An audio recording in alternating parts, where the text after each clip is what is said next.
Na tayo gagawa na.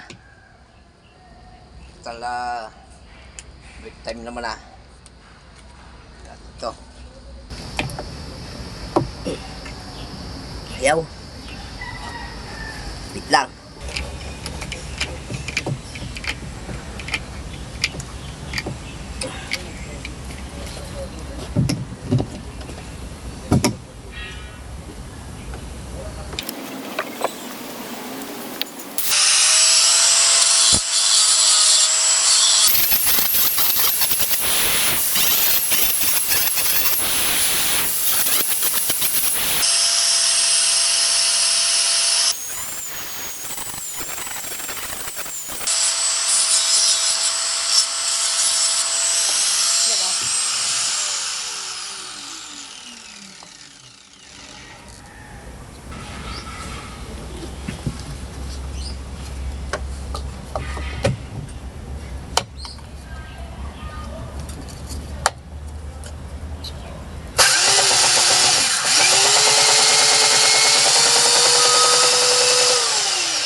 Baliw. Okay.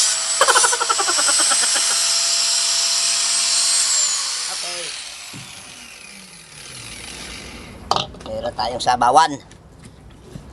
Yan, at ligihain na nga natin. Para pag pinagnisan, makintab. Para tayo makikita. Wow! Bali, tatlo na yung ating mangkok na ganito. Ay, pang-apat na ito. Itong isang Utot mo! Takip, no? Yan, ito ay medyo na dumadumi na kasi lagyan ko ng mga kung ano-ano pero hindi ko pa ito ginagamit. Kaya ganito kung itsura pa niya. Yan. Diba? Oh. Yan yung ating isang mangkok na may takip. Ginawa natin muna. Wow! Napakagaling mo talagang kupal ka. Ang galing mo. Grabe. Idol kita. Nga pala mga idol, yung loob nito. Hindi natin yung babarnisan. Kikinisin lang natin ito. Bahala ka sa buhay mo. Para kung talaga ang lasa niya. Wala tayong makuhang sakit o anong. Natural siya, guys, no? Natural siya na bao. Liliyahin lang natin ito mga idol. Hindi natin siya bibabarnisan sa loob. No? Okay guys, pakita ko na lang sa inyo pagka may varnish na mga idol. Wala tayong taga-video kaya yan. Lilihain natin yan. Bahala ka sa buhay mo. Ginusto mo yan eh. Ito, guys. Yan guys, lihain na natin loob mga idol, no? Mahirap lihain yung loob nito guys. Tagaan talaga. Kaya natin tagayin yung loob mga idol, no?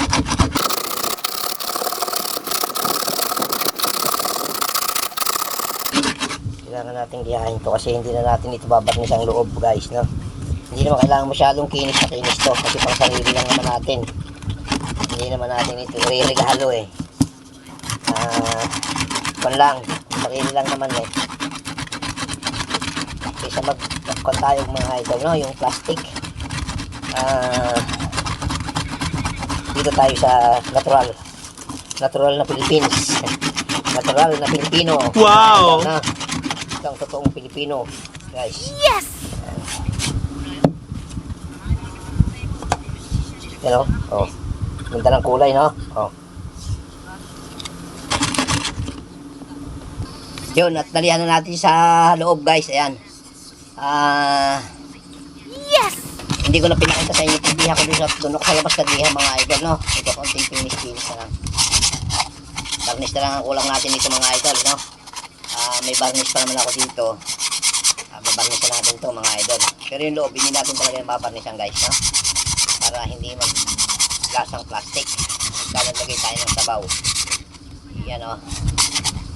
Oh, meron na tayong 3 ng mangkok natin mga idol. Pakita ko sa inyo guys, no? Ito yung isa. Diba, yung ginagamit natin. Hugasan siya, kaya palisi na kayo. Yung isa na yun guys, mababaw ang pagkaka-kuhan ko, kaya kaunti lang sabaw. Pero ito malalim. Yan. Siya nga pala, meron tayong suha. Tingnan natin to. Tikman natin kung hinog na mga idol, kung anong lasa nito guys, no? Yan, oh. Wala tayong merienda. Yan lang, no? Titikman natin kung anong lasa nito.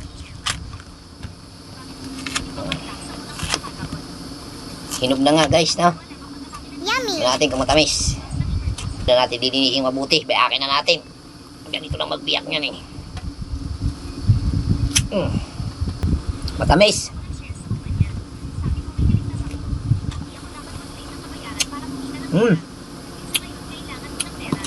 Tamis. Sarap.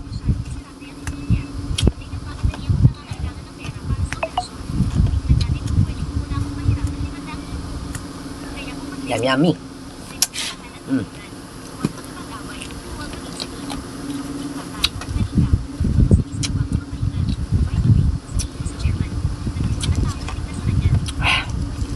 Tamis. Sarap. Medyo hinog pa siya pero masarap na. Matamis. Lalo ito guys kung hinog na hinog. Tinikman ko lang naman kasi kaya kung anong lasa ka ako ko to.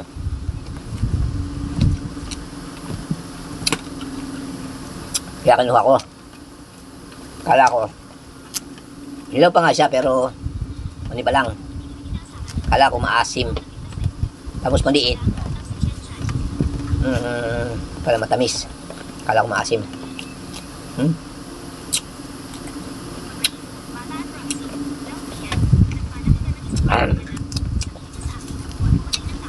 Busin na natin.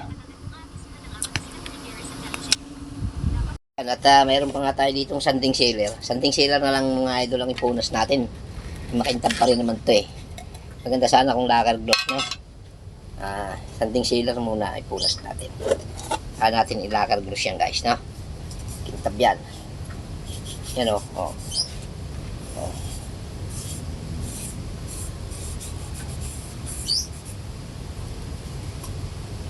Ginamit na lang natin kasi wala tayong brush. Yan. Wala tayong brush. Damit.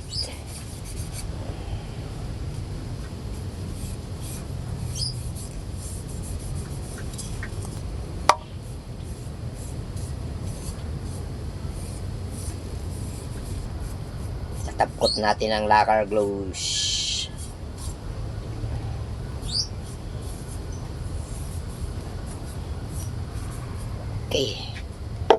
Okay guys, I love you all mga idol ko. Okay, tapos na. May mangkok na tayo. Dagdag 2 na mga idol, no?